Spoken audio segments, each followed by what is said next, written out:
অবশেষে 2025 সালের ওয়ানডে ক্রিকেটে প্রথম জয় পেল টাইগাররা। মেহেদী হাসান মিরাজ অনেক দিন পর জয়ের মুখ দেখলো এবং গতকালকে কলম্বোর সেই শ্বাসরুদ্ধকর জয় নিয়ে আমরা কথা বলতে আমাদের সাথে আছেন এখন টিভির স্পোর্টস জার্নালিস্ট ফারহান ইহসান।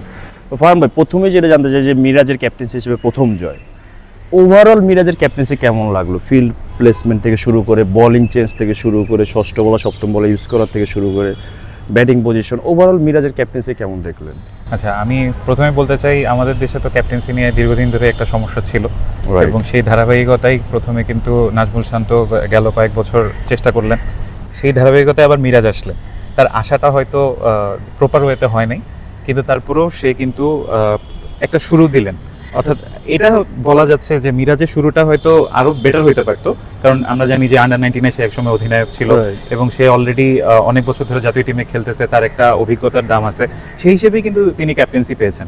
তো আমার মনে হয় যে মিরাজের আরেকটু সময় দরকার, মাত্র তো শুরু হলো, একটা সময় যাক, আমরা হয়তো তাকে 5-6 মাস সময় গেলে 2-3টা সিরিজ যাওয়ার পরে হয়তো আমরা এই কমেন্টটা করতে পারবো, যে মূল্যায়নটা করতে পারবো যে মিরাজের অবস্থানটা আসলে কোথায়। তবে যদি কালকের ম্যাচের কথা বলি, সেক্ষেত্রে আমি এটা বলবো যে হ্যাঁ, কিছু কিছু ক্ষেত্রে তার অ্যাজ এ বোলিং চেঞ্জ তিনি বুদ্ধিমত্তার পরিচয় দিয়েছেন। কিছু কিছু ক্ষেত্রে বিশেষ করে নিজেকে ব্যবহার করা, শামীম পাটোয়ারিকে ব্যবহার করা, এই ক্ষেত্রগুলোতে হয়তো তার বোলিং চেঞ্জগুলো ভালো ছিল, তবে আরও কিছু ক্ষেত্রে তার মানে উন্নতি করার সুযোগ আছে। আচ্ছা, আরেকটা যেটা বলি যে আমাদের ষষ্ঠ বলার নিয়ে যে প্রথম ওয়ানডেতে আপনি দেখেছেন যে শান্তকে আমরা ইউজ করেছি না পারতেই বলা যায়, অপশন ছিল না। তো সেক্ষেত্রে গতকালকে শামীম পাটোয়ারি যে আসলেন এবং দলে যে যুক্ত হলেন, এইটা আসলে দলকে কতটা এফেক্টিভ করলো বলে আপনার মনে হচ্ছে? যদিও আমরা দেখছি 9 ওভারে খুবই কম রান দিয়েছেন, রান খরচে তেমন ছিলেনই না, তো ওভারঅল শামীমের পারফরমেন্স কেমন দেখলেন? আচ্ছা, প্রথম কথা হচ্ছে সাকিব আল হাসান চলে যাওয়ার পর থেকে কিন্তু আমরা একজন অলরাউন্ডার অভাব বোধ করতেছি, কারণ আপনি জানেন যে সাকিব থাকা অবস্থায় আমরা একজন এক্সট্রা ব্যাটার অথবা বলার খেলাতে পারতাম, সেই অপশনটা বা সেই লাক্সারিটা এখন আমাদের নেই। সেই জায়গায় আমাদের ডেফিনেটলি একজন এক্সট্রা বলার খেলাতে হয় অথবা ব্যাটার খেলাতে হয়, কিন্তু আমি দেখি যে যদি বলি স্পেসিফিকলি আমাদের ষষ্ঠ বলারটা কিন্তু আসলে হয় না, কারণ আমরা 3জন পেসার খেলাচ্ছি, পাশে 2জন জেনুইন স্পিনার খেলাচ্ছি, একজন অলরাউন্ডার খেলাচ্ছি, সেক্ষেত্রে আমাদের ষষ্ঠ বলার একজনকে লাগাই। কালকে শামীম পাটোয়ারি অসাধারণ বোলিং করেছেন, তার স্পিনে যদিও তিনি পার্ট টাইম বোলার, কিন্তু তিনি কিন্তু কালকে 9 ওভার বোলিং করেছেন এবং পুরো বাংলাদেশ টিমকে যথেষ্ট সাপোর্ট দিয়েছেন। শামীমকে কেন লাস্ট ওভার দেওয়া হলো না? এখন এখানে তো ক্যাপ্টেন্সি কোশ্চেনটা চলে আসে আবার। মিরাজের ক্ষেত্রে হয়তো মিরাজ হয়তো এটা চিন্তা করেছিলেন যে শেষ দিকে পেসার মানে শ্রীলঙ্কান ব্যাটার লাইনাকে ছিলেন, উনি হয়তো অ্যাটাক করবেন, সেই কারণে হয়তো শামীমকে আর শেষ মুহূর্তে 40 ওভারের পরে তিনি আর বল দিতে চাননি। তবে এটা সত্যি কথা যে কালকে যেভাবে স্পিনাররা ডমিনেট করেছেন, শামীমকে আর শেষ ওভারটা করানোই যেত। গতকাল কি ব্যাটসম্যান লিটনকে মিস করেন নাই সেটা বলা যায়, কিন্তু কিপার লিটনকে কি মিস করেছেন?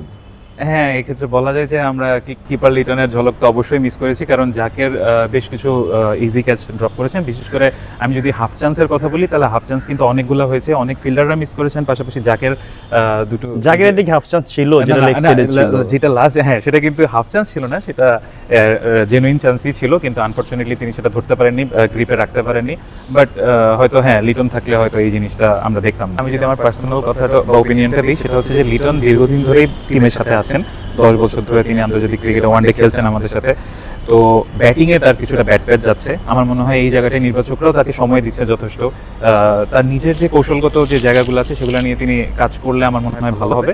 এর পাশাপাশি আমার মনে হয় যে জাতীয় টিমের বাইরে যে আমাদের এইচপি টিম বা এই টিম আছে, ওনার সাথে যদি আলাদা করে কোচরা বসেন, আলোচনা করেন, তাহলে ওনার দুর্বলতাগুলো আশা করি দ্রুতই ফাইন্ড আউট করা যাবে। শেষ যে কোশ্চেনটা করতে চাই সেটা হচ্ছে যে আপনি জানেন যে গ্লোবাল সুপার লিগে রংপুর রাইডার্স কিন্তু সাকিবকে নেয়নি এবং সেটা না নেওয়ার পিছনে দেশের একটা পারিপার্শ্বিক অবস্থার কথা বুঝেছেন, কিন্তু সাকিব কিন্তু ঠিকই গ্লোবাল সুপার লিগে দুবাই ক্যাপিটালসের দল পেলেন কিছুক্ষণ আগে আমরা জানতে পেরেছি।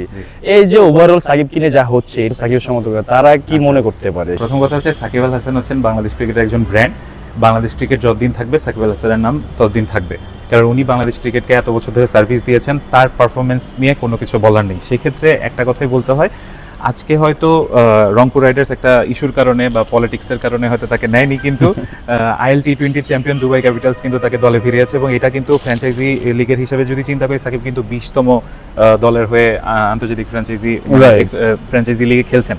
তো ডেফিনেটলি সাকিবের অভিজ্ঞতাকে তারা কাজে লাগাবে এবং সাকিবের জন্য এটা দারুণ একটা ব্যাপার হবে, কারণ দীর্ঘদিন তিনি খেলার বাইরে ছিলেন। পিএসএল এর চ্যাম্পিয়ন হলেও তিনি হয়তো ওভাবে ম্যাচ খেলার সুযোগ পাননি, বাট এবার সুযোগ থাকবে, 4টা ম্যাচ খেলবেন এবং রংপুরের বিরুদ্ধেও কিন্তু তার একটা খেলা হবে এবং সেই ম্যাচটাকে ঘিরেও কিন্তু বাংলাদেশের দর্শকদের একটা বিশাল আগ্রহ তৈরি হয়েছে। তো আমি আশা করি সাকিব ভালো খেলবেন, যতদিন সুযোগ পাবেন দলের হয়ে খেলবেন এবং বাংলাদেশের ক্রিকেট যদি রাজনীতি থেকে মুক্ত করা যায় তাহলে আমার মনে হয় যে সাকিবের আবার লাল সবুজের হয়তো লাল সবুজের জন্য তিনি আরো কিছু পারফর্ম করবেন। ঠিক আছে, thank you Thank you, thank you.